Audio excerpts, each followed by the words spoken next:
Hi, we're here at the second iteration of MoPrint 2016. And this is Mark Lunning. He's one of the founders of MoPrint. Let's talk a little bit about MoPrint and how it got started and why.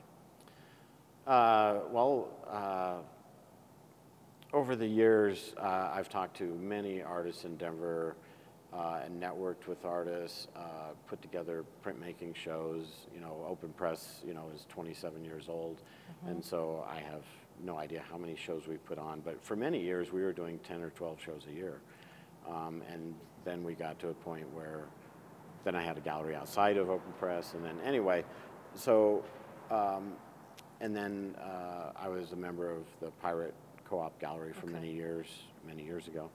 And other co-ops and galleries and art centers have put together group print shows at different times that I've been involved with at times. Anyway, over the years, just talking to different people, and then the Invisible Museum is a nonprofit, of course, that is the umbrella group for MoPrint. And I got involved with that through Marina Graves got me involved with that. And even before that, Marina and I did the Weekend of Prints, where we asked a dozen galleries if they would share a portion of their gallery to show prints, and we did a call for entry, and then just literally picked the names out of a hat at where they went to these different galleries. And some of the galleries would give us the whole gallery for the weekend if they had that flexibility, and a lot of the galleries would just give us a wall or two, and we did 2 events called the Weekend of Prints. Okay. And that's a whole month. And then that evolved to a certain point into MoPrint, because when we did the call for entries, the response was so incredible that it made Marina and I realize that there's a lot of printmakers out there that we don't know about. And I've also been teaching at the Art Students League for the last 20 years. And I've seen, and then of course I work with my clients at Open Press. So between the Art Students League and Open Press, every year or two, one of my clients or one of my students buys a press and has their own home studio. So I knew there were a lot of home studios out there. And so over time, and then I was talking with a few printmakers that aren't even in Denver anymore, that were involved with the Gildar Gallery and some other galleries. I just happened to run into some printmakers one day there, and we were talking about how San Francisco has a month of printmaking. And I just remember talking about how that would be nice to have it in Denver. And I remember Marina telling a story about how one day she came in, and Joe Higgins and I were talking about some sort of print event, getting the community involved.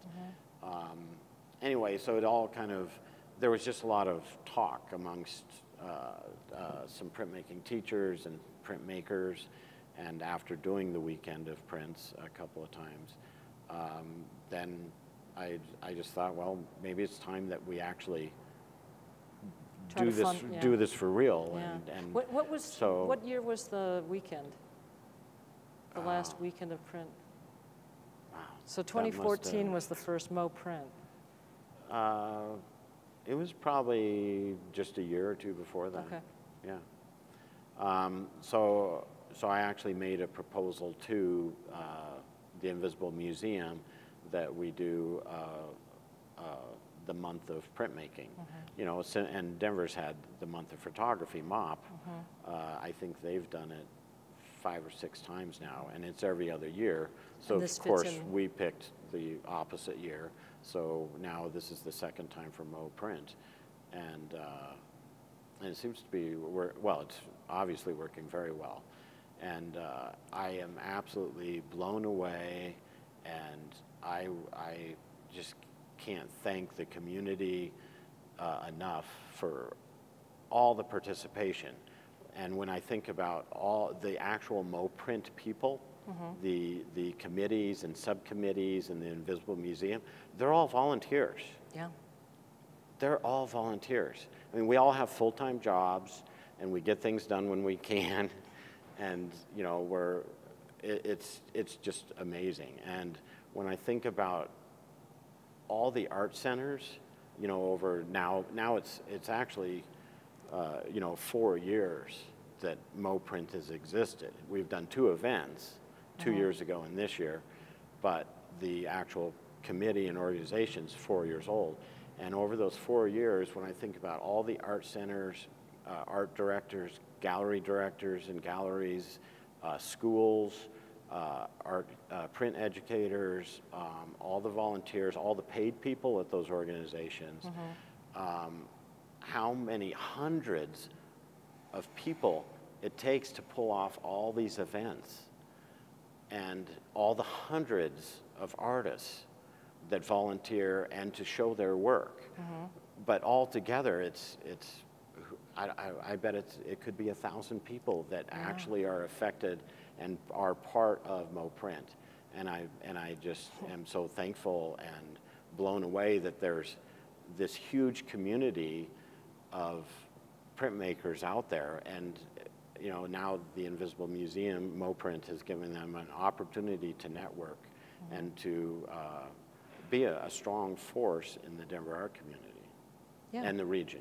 Hey, thanks, Mark, so much for coming up with this idea. It's a great event, and it's so fun for everybody to get together and talk about prints for a month. And there's so many events, it spills out of the month.